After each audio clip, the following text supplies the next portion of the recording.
खरंच हा खूप दुःखाचा प्रसंग आहे। याच्या अगोदर आम्ही हे प्रसंग म्हणजे याची कल्पना देखील केली नव्हती। आज माझा वाढदिवस असताना मला माझ्या वडिलांचं मासिक घालावं लागतंय।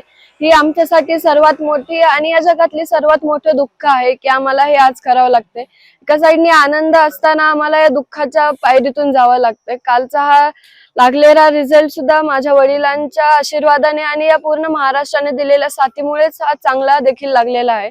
आज वाढदिवसानिमित्त हे गिफ्ट येत आहेत, पुष्प येत आहे, पण हे घेण्याची मनातून म्हणजे इच्छाच नाहीये। कारण की माझे वडील आज माझ्यासोबत असते तर त्यांच्या आशीर्वादाची थाप माझ्या पाठीवर पडली असती। म्हणून जे माझे आलेले गिफ्ट आहेत ते मी माझ्या वडिलांच्या चरणी अर्पण केलं। आणि त्यांच्या गेल्या वर्षीचे त्यांचे माझ्यासोबतचे वाढदिवसाचे फोटो पाहून खरंच आज खूप दुःख होतंय। ते जर आज माझ्यासोबत असते तर मला आज शुभेच्छा येतात त्यांच्यापेक्षा जास्त त्यांची एक शुभेच्छा भेटली असती तर मला त्यामध्ये खरंच खूप आनंद वाटला असता। पूर्ण महाराष्ट्राची तर साथ आहेच, पण ते मला माझे वडील नंतर आणून देऊ शकत नाहीत। म्हणून या महाराष्ट्राकडे मी हात जोडून आणि पाया पडून विनंती करते की माझ्या वडिलांना फक्त तुम्ही लवकरात लवकर न्याय मिळवून द्या।